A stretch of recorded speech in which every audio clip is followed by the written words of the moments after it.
Senhoras e senhores, doutores e doutoras, mandaram para o jurídico. E aqui estamos novamente. Esse é o Manda Pro Jurídico Podcast, seu podcast que desjuridica o juridiquês e também o único podcast jurídico que você consegue ouvir até o fim. Eu sou o Rodrigo Ávila, como de costume, e voltando às gravações, estou aqui muitíssimo bem acompanhado de Pedro de Regina e Natália Dias. Como vão? Estavam com saudade de mim? Claro, mencionei você inclusive na abertura do programa passado, já que você não estava aqui presente conosco, mas sempre sentimos sua falta, Rodrigo.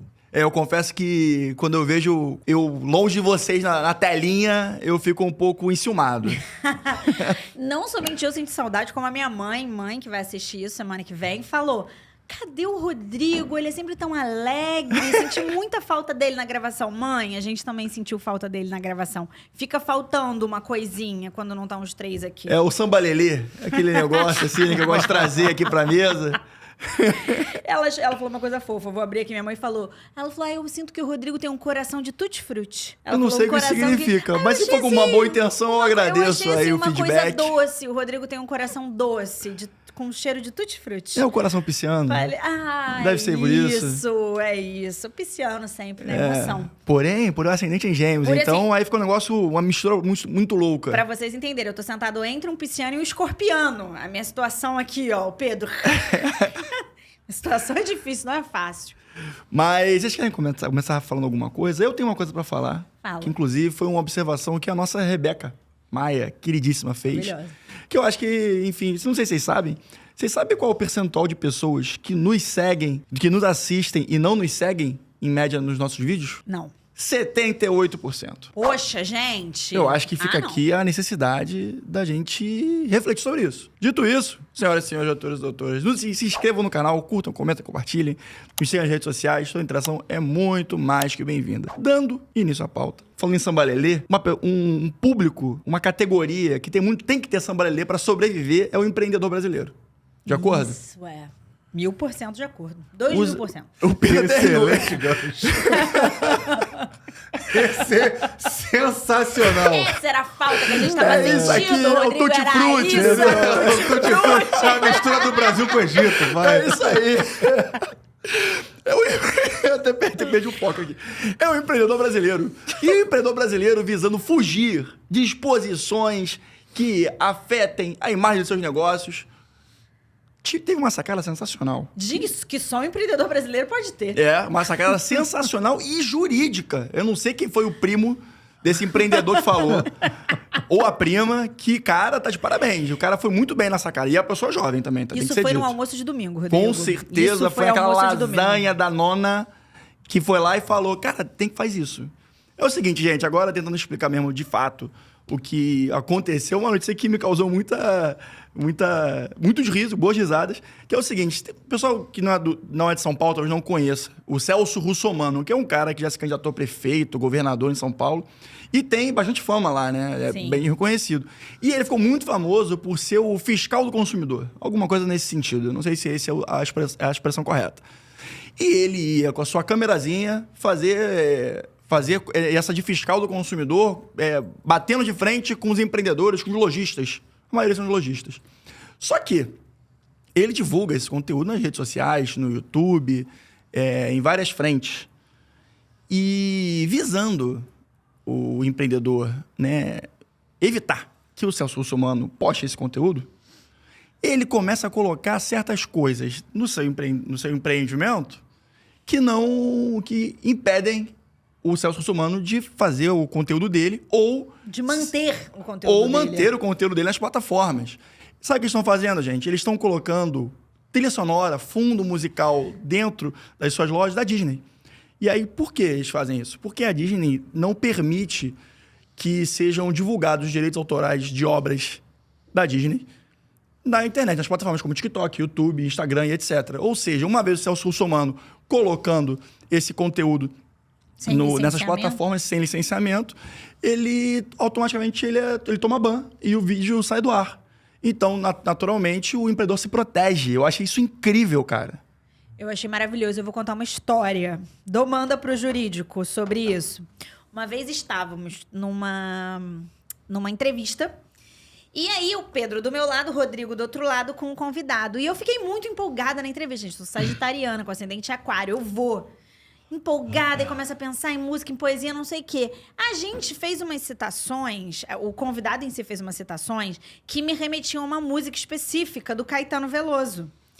E aí, no final, foi se aproximando ao final do podcast, eu naquela animação, gente, essa mesa aqui vai me deixando animada. Eu abri o meu Spotify e comecei a digitar. Nisso o Pedro me dá um cutuque e fala: se for música, não coloca que o YouTube derruba. É mesmo? Não lembrava disso. Quem foi esse? É que eu fico do outro lado da mesa, eu nunca vi essa... Foi uma entrevista com a Tainá. Com a grande Tainá. Beijo, Tainá. Alguma delas, né? Com a Tainá. Eu queria botar uma música do Caetano Veloso que fala: gente, é pra brilhar. Olha só, tô até cantando aqui.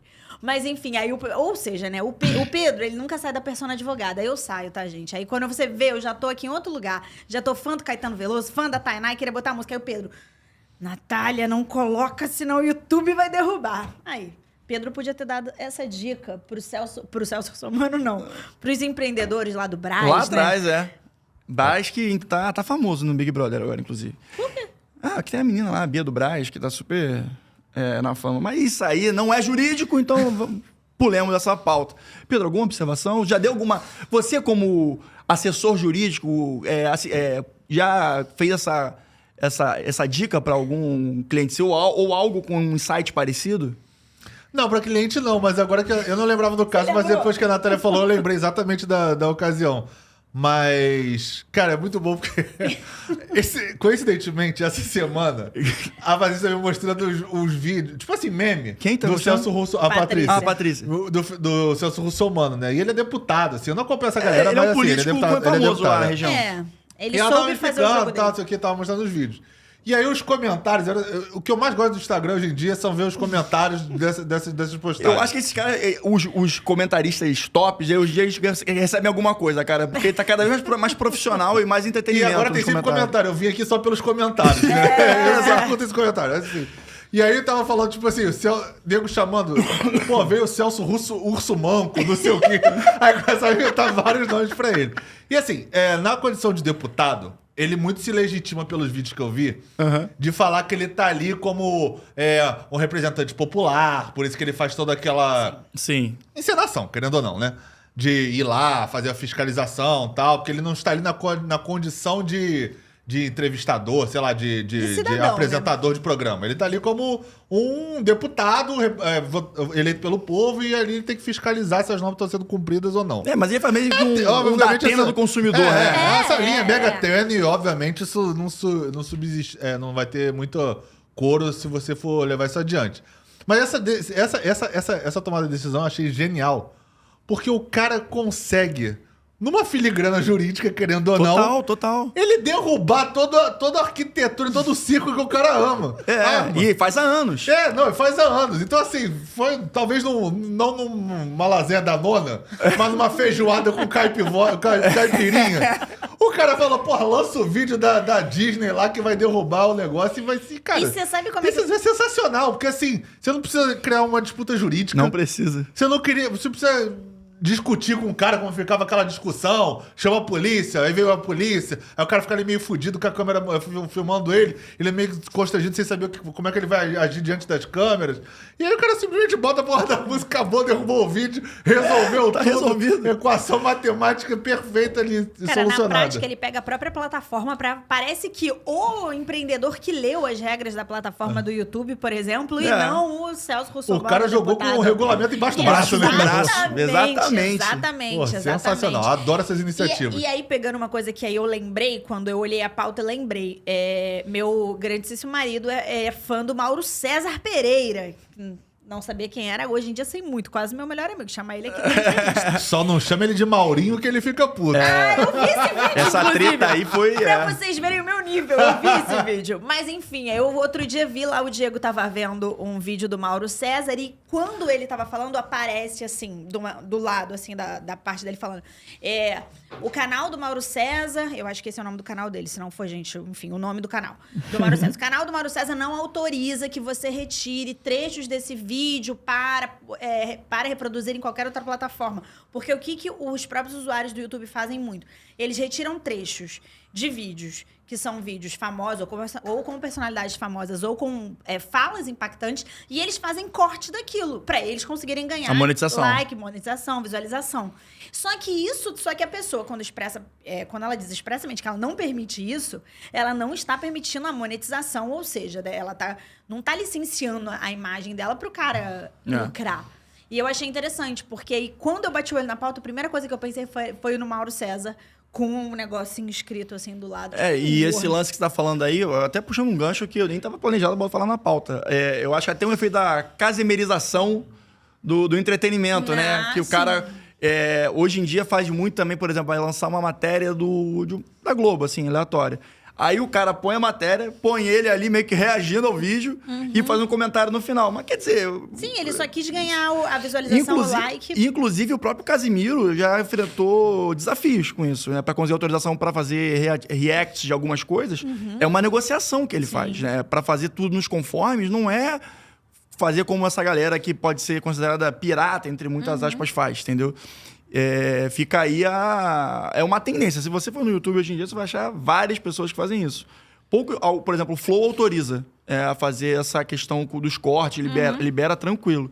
Alguns outros produtores de conteúdo também, mas, por exemplo, Mauro César não libera. Um outro caso que aconteceu comigo recentemente também. Agora eu faço parte de uma associação de advogados corporativos. E a gente criou um vídeo de lançamento. Na primeira vez que a gente criou um vídeo de lançamento, a música do vídeo de lançamento era uma música que não tinha livre seus direitos autorais. Ou seja, eu tinha que perguntar pro artista se ele me liberava ou se ele me licenciava aqueles direitos autorais. Então, a primeira coisa que a gente pensou foi, cara, essa música vai criar uma burocracia muito grande a utilizar. Então, você tem que ir numa lista na internet de quais são as músicas... O YouTube disponibiliza uma lista grande também. Não, é bem grande, de quais são as músicas que você pode utilizar que já estão com os direitos autorais disponíveis. Ou seja, a galera do Brás, inclusive, já olhou ali quais são as músicas que pode e que não pode. É verdade. Por isso que foi direto nas músicas da Disney. E até um fun fact sobre Manda pro Jurídico, né? O nosso jingle de entrada a gente comprou de um amigo meu, que era beatmaker. Que eu falei, cara, eu quero assim, eu quero assado, enchi o saco do Pedrinho, cara. Mas valeu, Pedrinho. Pedrinho, fica aí o nosso agradecimento, usamos até gratidão. Hoje. E hoje em dia tá aí até hoje, porque a gente queria justamente uma coisa exclusiva, que ninguém tivesse. Sim, claro. Lá atrás, quando a gente pensou nisso. E aí eu falei, cara, eu conheço um cara que é beatmaker. Manda pro jurídico. Vamos ver o que a gente vai fazer. Cair nessa. A gente não ia dar esse mole, né? Pelo amor de Deus. Bateu na porta aqui? Não, são as crianças. Galera, foi mal. A gente tá num aquário agora. De vez em quando tem uns lapsos assim de atenção. Mas voltando a atenção pro podcast agora, e entrando em uma parte um pouco mais delicada, que eu acho que a gente tem que abordar também, porque todo mundo... Eu vi essa semana 5 pessoas falando comigo para falar sobre esse tema. É mesmo? Que, bom, deu no Fantástico e é uma pessoa... a gente tá falando da Gal Costa, que é uma das maiores... vozes da nossa MPB, possivelmente. Tá ali junto com Bethânia, Caetano, tá lá em cima. E, enfim, ela veio a falecer há alguns anos atrás e está acontecendo hoje agora uma batalha judicial entre o filho dela, filho adotivo dela, e a, podemos dizer, viúva dela. Aí o ponto o filho não alega que necessariamente ela seja viúva dela. Há um conflito ali que está sendo agora televisionado. Todo mundo está sabendo o que está acontecendo. E a gente quer trazer aqui os aspectos jurídicos disso e por que as estratégias estão sendo nesse sentido. Porque o que a gente sempre gosta de trazer aqui é a segunda camada do conhecimento, do nosso conhecimento, que é o jurídico. Então... vamos bater essa bola aqui, enfim, primeiras impressões de vocês aí sobre o caso. A Gal Costa, salvo engano, acho que ela faleceu em 2022. Não sei se no início ou no final. E ela tinha um alegado relacionamento com a Vilma. Depois do falecimento da Gal Costa, a Vilma pediu o reconhecimento da união estável pós-mortem. Então, com a Gal Costa já falecida, a Vilma, até então... pessoa com quem a Gal Costa mantinha uma relação, pediu reconhecimento da união estável. Aparentemente, para conseguir fazer a comprovação necessária dentro dos requisitos legais, de comprovar o intuito, né, de você constituir uma vida, etc, etc, o filho da Gal Costa, ele assinou um documento reconhecendo a união estável. Então, ou seja, a união estável foi reconhecida, a partir daquele momento, a herdeira da Gal Costa passou a ser, inclusive, inventariante na ação ali que estava discutindo os bens, e o filho dela também. Os dois ali dividindo os bens. Só que agora, recentemente, acho que a partir de muitas polêmicas, inclusive em relação à disponibilidade da herança, qual é de fato o valor, quais são os bens, e também por uma questão, parece que de uma ausência de clareza da forma como a Gal Costa veio a falecer, porque pelo que foi dito na reportagem do Fantástico que a gente viu para comentar aqui no Manda Pro Jurídico, teve uma peculiaridade do caso. A Gal Costa faleceu em casa e o corpo dela não foi pro IML. Foi direto pro velório. Instituto Médico Legal, o que é de praxe para você atestar o óbito. Foi atestado o óbito em casa e ela saiu de casa, já falecida, direto pro velório. Então, dadas essas peculiaridades e dado talvez algum desgaste de relação entre a viúva, no caso, e o filho, agora o filho está querendo propor a anulação da união estável. E que ele alega que o documento assinado por ele foi feito sob coação. Isso, que o documento seria nulo, porque nulo de pleno direito, porque ele foi coagido a fazer, ele não estava de acordo. E agora eles estão discutindo isso, mas a bola que eu quero passar para o Pedro é a seguinte, que quem que trabalha com isso. Quando a gente vê um cenário assim, ainda mais quando você vê num cenário como a Gal Costa, ou seja, uma pessoa que trabalhou muito ao longo da vida e que deve ter tido bens, né? Ela deve ter acumulado bens ao longo da vida, é o que a gente imagina, é o que a gente supõe, a gente não tem certeza, porque nunca foi pensado em fazer um testamento, por exemplo, ou fazer algum tipo de planejamento sucessório, que é uma coisa que o Pedro trabalha. Lembrando que planejamento sucessório não é só constituir uma holding, constituir uma holding. Não é só isso e não é exclusivamente isso. Ou agora, nesse cenário, por que eles não pensam numa estratégia de mediação entre a Vilma e o filho da Gal Costa? Porque eles estão numa briga que vai se arrastar judicialmente por muito tempo. Se bobear nesse meio de caminho, os bens, se existirem, vão se deteriorando. Sim. Então, enfim, ninguém ganha. E o que você acha, Pedro? Como você bem terminou, planejamento patrimonial não é só holding, né? Testamento, por exemplo, é uma forma de planejamento patrimonial. É porque as pessoas criaram esse conceito de que holding é a forma do planejamento patrimonial exclusivamente. Não tem nada a ver com isso. Mas, enfim, sobre o caso, a grande disputa aí, na verdade, é simplesmente o quanto do bem o filho vai herdar. Porque a partir do momento que é reconhecida a união estável, ainda que pós-mortem, né? Ou seja, após a morte da Gal Costa, a, então, companheira herda 50% ali dos bens da Gal Costa. E bens, não só propriedades, alguma coisa que ela possa ter, mas também direito autoral das músicas dela, que é uma coisa que ainda vai reverberar por alguns anos. Sim, com certeza. Né? Então, não é simplesmente ali o que tinha na conta bancária, um apartamento, um imóvel ou outro, um carro, sei lá, alguma coisa nesse sentido. Também os direitos autorais, que é a maior fonte de renda, sem dúvida nenhuma, da Gal Costa, porque ela era cantora. Sim. Então, ali também reside ali uma pensão quase que vitalícia desses anos, e ainda que a Gal Costa, de Gal Costa vai ganhar de direito autoral de músicas delas, que são músicas atemporais e que vão ser tocadas ao longo de muitos mais anos. Então, eu acho que assim, o foco disso tudo é, primeiro, todo mundo sabe, aqui é ponto pacífico, tivesse o advogadozinho ali a tiracolo, aquele telefone nos favoritos, isso aqui não estaria, a gente não precisaria nem estar perdendo o tempo aqui nesse programa. Eu levantei essa bola pro Pedro chutar, era isso que eu queria. Mas como não tiveram, agora vão brigar, né? Então, briga tem que ter um advogado junto, que a gente é quase que o Jake Paul do boxe moderno, né? A gente tá sempre numa briga ali. Então, vai ter que trazer. E vale a ressalva que uma vez o advogado entrando na briga, o advogado cobra mais caro do que do caráter preventivo. Exatamente. Ou seja, não pagou honorários antes, vai pagar honorários. Se não chorou na entrada, vai chorar na saída, não adianta. Então, mas vamos lá. No caso da Gal Costa, nesse caso, assim, sinceramente, vício redibitório por ato de coação ali, eu acho que é muito difícil ele conseguir provar. Ainda que ele alegue que ele estava no momento. Menor na época.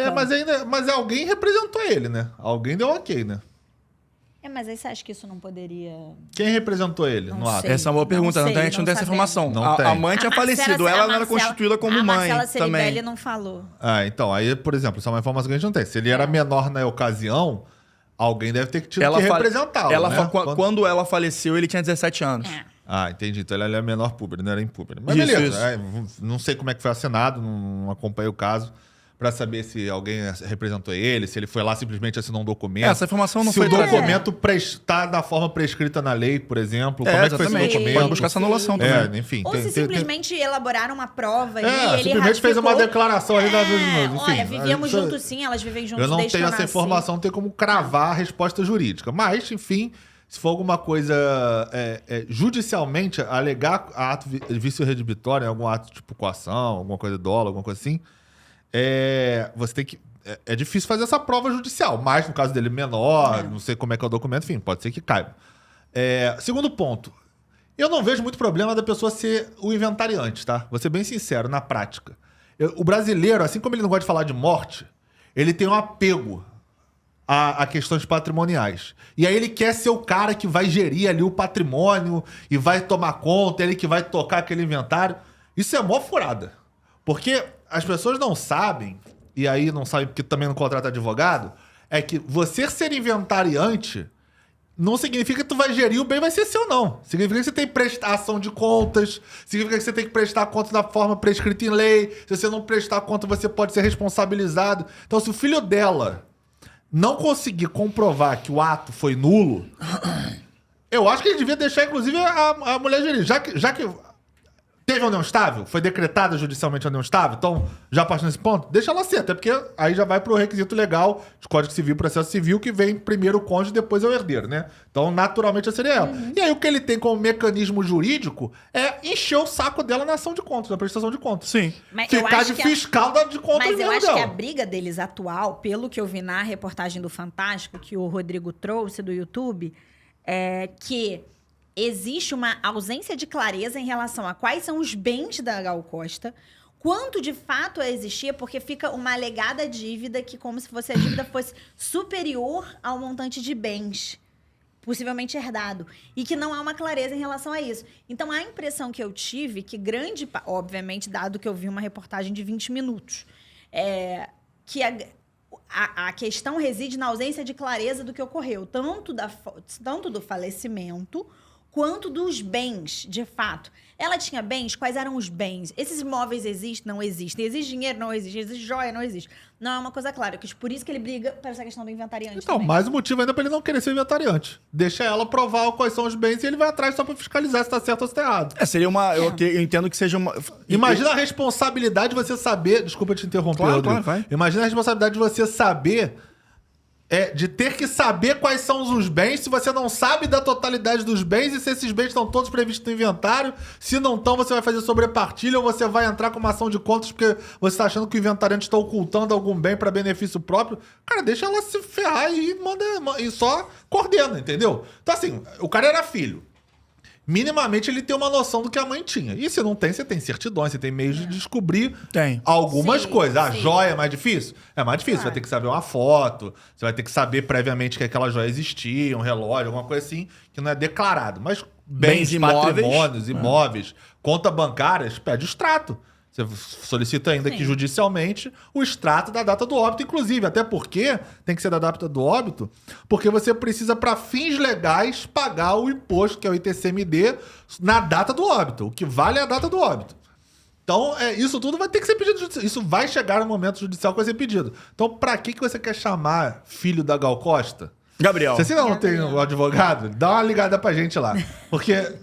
Pra que você vai chamar essa responsabilidade pra você desnecessária se você pode muito mais ficar como fiscal do que a outra pessoa tá fazendo e você simplesmente com seu conhecimento, já que ela era sua mãe, administrar sem ter a responsabilidade da É mais administração. fácil nesse caso ser o chato, óbvio. o fiscal, do que... Até porque tudo que você não concordar, você entra com conta. Um Já tá ponto depois válido discute. aqui é que ele também está tentando desconstituir a Constituição da União Estável. Pois é, mas então ele aí- quer afastar ela como herdeira.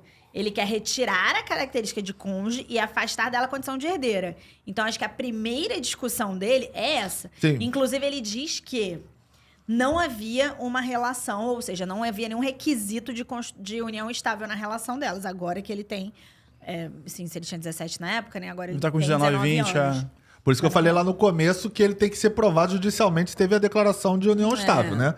Porque isso é divisor de águas na divisão de herança. Se não for aceita a defesa da companheira ou não da Gal Costa, que ela era efetivamente companheira da Gal Costa, então ele vai herdar 100%, porque eu acho que não tem outro herdeiro. Sim, né? Porque ela Sim. não tem ascendente, Filho vai ser único, descendente, vai herdar 100%. Mas assim, aí volta lá no começo do que eu falei lá no início.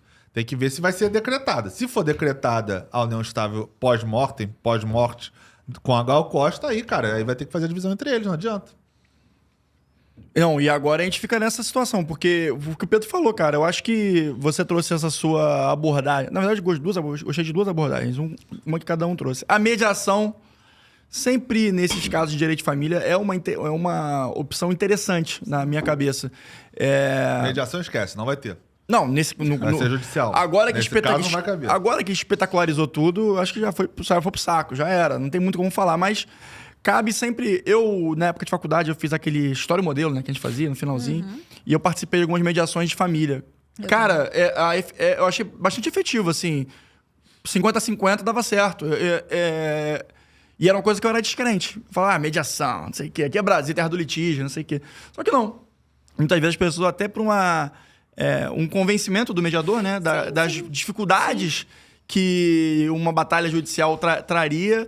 Eu acredito que, nesse caso, se não já tivesse ultrapassado para estar no Fantástico domingo à noite, seria uma alternativa. E o Pedro também, acho que é muito interessante a ideia que o Pedro trouxe de ser o fiscal, né? O mala, ali enchendo o saco dela, que para tentar ganhar no cansaço, assim, alguma coisa assim, porque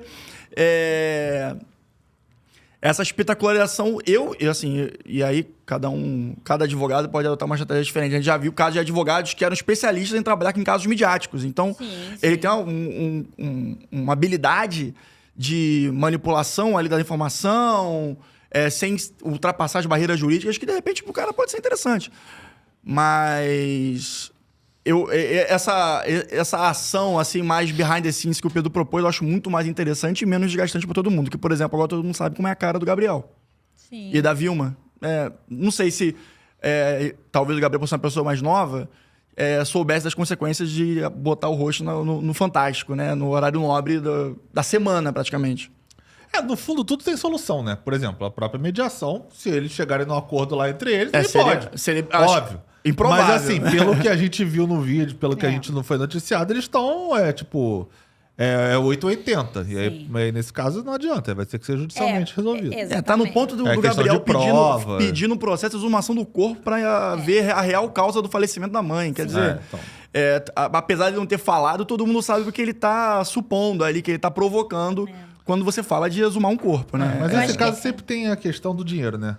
Como é que esse cara se sustenta no dia a dia e essa mulher se sustenta no dia a dia? Eles têm trabalho, eles conseguem se sustentar, conseguem arcar com as despesas mensais aí de eventuais bens que a Gal Costa deixou até ser resolvido? Porque assim, chega no momento também, se eles não conseguirem, que eles vão ter que ceder. Que aí você tá perdendo imóvel por dívida condominial, por dívida de IPTU, né? Vai por causa da dívida do IPVA no Detran, qualquer coisa, entendeu? E aí, cara, aí tu vai ter que ceder, né? Na prática, o bem, ele começa a brigar com o tempo. E você começa a deteriorar, dilapidar, e você vai deteriorando e perdendo o patrimônio, assim. E aí, nesse cenário, quem tiver mais dinheiro é que vai conseguir negociar melhor, porque aí você consegue jogar para outra parte do tipo, vou pagar aqui tua parte, mas tu abre mão aqui desse lado. Pô, você não tem esse dinheiro, como é que você quer fazer? Vai querer perder o bem por causa disso, entendeu? Então, no campo negocial, isso dá pra explorar muito. Mas ali no cenário, especificamente, pelo que eu vi, em 20 minutos da reportagem, não me parece, porque me parece que os dois... naturalmente, porque era um adolescente, e a outra... Dinheiro, né? Os dois precisavam do dinheiro da Gal Costa, ou seja, também do que a Gal Costa conseguia prover. Pelo look ali, pareceu. Deu essa... Não, assim, pelo enredo. E uma coisa, cara, que eu acho muito importante, sempre válido ressaltar, até porque a gente tem muito público... Muito não, mas a gente tem um percentual de públicos não juristas, é que é incrível como a gente está sempre debatendo ou trazendo alguma notícia sobre o nosso despreparo em relação à morte. E uma coisa é o despreparo da pessoa que realmente não tem patrimônio, porque, enfim, não acumulou patrimônio, então ganhou e conseguiu manter a vida. Como pessoas que desenvolveram patrimônio ao longo de toda a vida, em nenhum momento pararam para refletir sobre o evento morte, que é um evento que ocorre na vida de todas as pessoas e que, obviamente, ele pode acontecer a qualquer momento, mas a gente pode trabalhar com um mínimo de previsibilidade.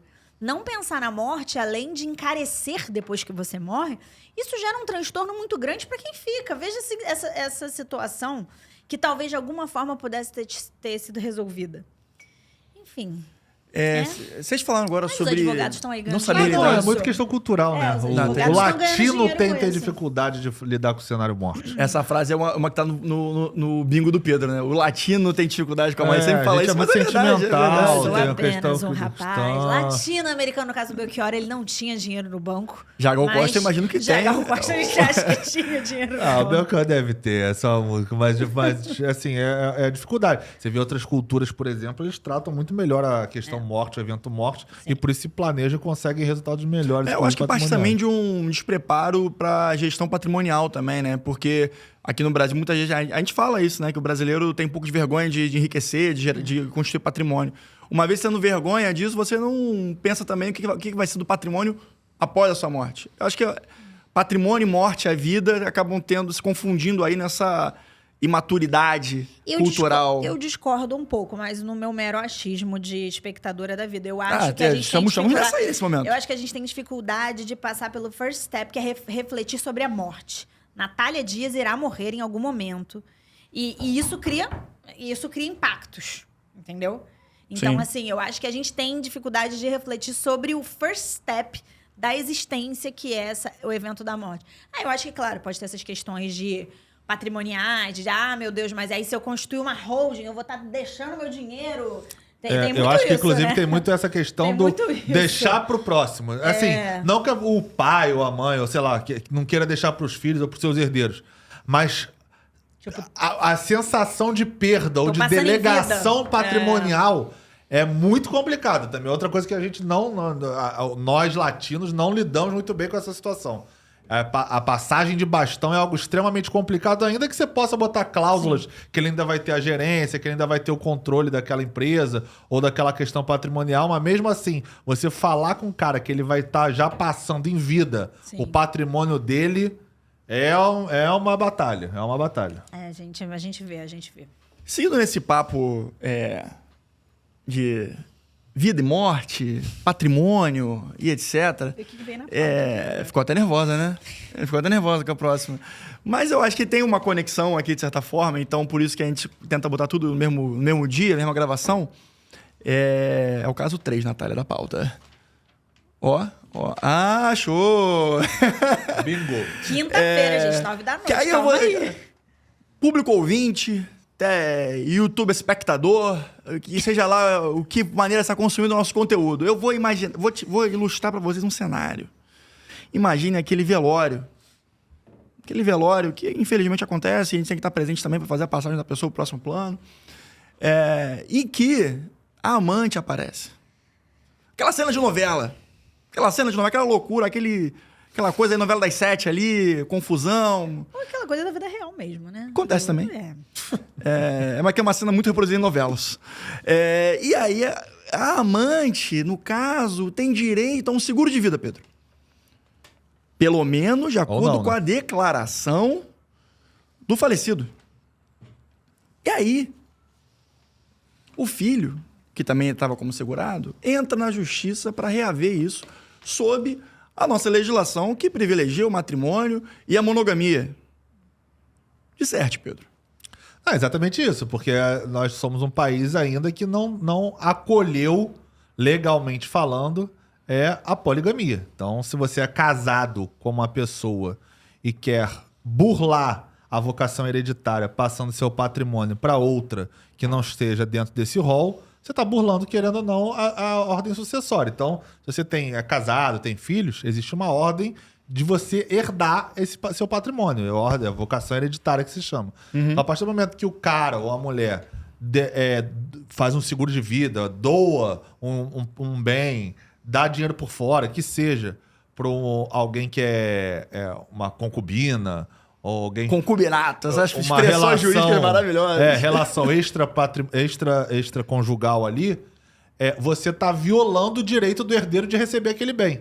Então isso é uma forma de você burlar a lei. Por esse motivo, o STJ recentemente simplesmente confirmou que já está na lei, né? Não precisava fazer muito malabarismo jurídico. Não, é até a própria jurisprudência. Hoje em dia né? nunca se sabe, né? E aí ele confirmou o que a lei diz, que é simplesmente você não pode deixar ou fazer um seguro de vida, que é o caso desse julgamento aí da pauta, para alguém da sua relação extraconjugal. Por quê? Porque você está, na verdade, deixando de pagar para aquela outra pessoa que deveria estar recebendo aquele dinheiro. Ponto separa, existe também a reserva da legítima.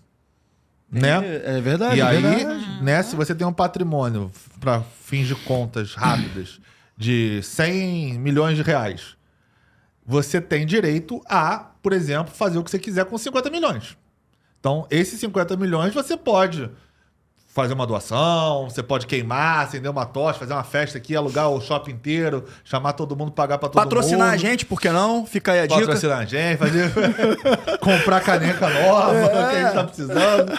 Estamos todos sem a caneca do Maluco Jurídico. É verdade, aqui. inclusive tem que fazer Mas, o enfim, pedido. brincadeiras à parte, você tem esse direito. Agora, existem formas de você fazer isso para que você não se constitua como burla da herança da legítima. Então, para isso, outra vez, contrate um advogado para lhe auxiliar nesse caso. O caso do seguro de vida caiu no STJ e o STJ já decidiu que não pode porque ele entendeu que estaria burlando o direito do herdeiro de receber aquele valor. E reforçando aqui que isso não é novo, mas eu acho que é importante eu te informar, até por um dever que a gente tem como comunicador. Isso aí já é algo consolidado no Supremo Tribunal Federal. Esse julgamento é do STJ, tá? Mas o Supremo Tribunal Federal, no recurso extraordinário 1045-273, referendou isso, trazendo, obviamente, que os ideais monogâmicos subsistem em nossa ordem constitucional. Ou seja, em que pese ainda conversarmos muito sobre poligamia, né, poliamor e etc. Poligamia não, poliamor e etc. O nosso ordenamento jurídico é assim. Então, claro, assim como a gente conversou sobre outros debates já, que existem países muito avançados no debate quando comparados ao nosso, o nosso momento, a situação é essa. As nossas decisões mais recentes sobre o tema são assim. A nossa legislação, que está no artigo 550 e 793 do Código Civil, é assim. Então, muitas vezes também o julgador fica preso, talvez até concordando que pudesse haver ali um direito, mas fica preso à nossa legislação, porque a gente não pode, o julgador não tem o direito de julgar do que vem da própria cabeça, das suas próprias convicções. Ele também tem que seguir o que está previsto, não só em jurisprudência, como em legislação. Nath, Pedro? Não assim, a gente vê muitas discussões assim, decisões ou discussões que tratam aqui, porque o seguro de vida é diferente, você institui um beneficiário, né? Então, tem um pouquinho essa diferença. Mas quando você pensa sobre INSS, sobre quem é que vai ficar como beneficiário num evento de morte, isso vira e mexe, bate no judiciário, porque aí vem, enfim, o cônjuge lá que permaneceu. Gente, eu amo. Tem audiência aqui hoje. O cônjuge que permaneceu e o outro também que vivia numa relação de concubinato, todo mundo pleiteando a previdência. São tipos de assunto que vão sempre bater ali. O juiz vai sempre ter que se posicionar. Desculpa, você tinha não, pode acabado. falar, não. E aí, se ele for no exercício estrito da lei, em regra, vai ser negado. Entenda um detalhe que o seguro ele não precisa ser declarado no imposto de renda. Sim. Então, não é uma coisa nem que você consiga saber previamente, se você tiver acesso, sei lá, à declaração de imposto de renda do seu pai, da sua mãe, para você poder contestar isso antes, previamente. Isso você vai ficar sabendo, se você conseguir descobrir, lá no momento do inventário. Então, também, por isso que o seguro de vida também é uma forma de fazer planejamento patrimonial. E aí o ponto interessante que vale falar para as pessoas pensarem é que, nesse caso, por exemplo, se esse cara tivesse doente, se essa pessoa em questão estivesse doente, soubesse que iria morrer, poderia haver um resgate parcial. A pessoa em questão já poderia ficar com esse dinheiro sem esperar que ele de fato falecesse e ela de fato se tornasse beneficiária. E aí houvesse essa eventual contestação que comove do filho que é beneficiário também. Esse tipo de coisa poderia acontecer, porque aí você vai conseguir reorganizar a forma como você quer deixar ali o seu patrimônio. Não, e muitas vezes também, até entrando no que o Pedro falou sobre o seguro de vida não entrar no imposto de renda, muitas vezes as pessoas pensam que o seguro de vida pode ser uma ferramenta de fraude, né? Com relação à legítima, etc. Mas, consolidado que não, porque visto esse caso aqui, se isso foi uma tentativa de fraude, talvez Sim. pode ter sido com desconhecimento do cara. Sim. Por que não? É porque é o mesmo racional da offshore, né? Todo mundo acha que o offshore é um instituto ilegal porque ele ficou muito famoso pelos políticos usarem para poder fazer lavagem de dinheiro, alguma coisa nesse sentido, algum ato criminoso em si. Aí todo mundo que você vai falar sobre que é leigo e não conhece o instituto, acha que é uma coisa ilegal de esconder dinheiro. E assim, a offshore, por exemplo, se você fizer de modo legal, ela é declarada sob imposto de renda. Falou Então, a palavra assim, paraíso fiscal, já dá um tom de criminalidade. Tributários que você tem. E a mesma coisa o seguro. Tem gente que usa o seguro, o seguro morte, né? Pra fraudar a ordem sucessória. E tem pessoas que fazem porque elas querem efetivamente que o filho receba sem a burocracia de inventário judicial, já que você não precisa declarar no imposto de renda. Então, assim, da mesma forma que você pode usar para o bem, você pode usar para o mal em vários institutos do planejamento patrimonial. O seguro de vida, o offshore, enfim. Exatamente. E só para fechar aqui a conversa, obviamente, como vocês já podem presumir, né? A decisão foi de anulação desses 75% para amante. Gente, eu não gosto de falar concubina, não. Acho uma palavra até meio brega de falar amante, né, gente? Amante, todo mundo fala amante. Para amante. E esse patrimônio acabou sendo... acabou indo na totalidade pro filho, pro herdeiro, que era o único herdeiro dele no caso. Certo? Mais algo a adicionar ao nosso programa de hoje? Acho que está bem entregue. Acho que tá super bem entregue. Então, senhoras e senhores, doutores e doutoras, declaro encerrado aqui o episódio 97 do Manda Pro Jurídico. Ficamos no aguardo para que vocês estejam presentes conosco no 98, 99, no 100 estamos chegando, hein? Pra que outra dúvida, você já sabe, né? Manda Pro Jurídico. Grande abraço. Até semana que vem. Tchau, gente.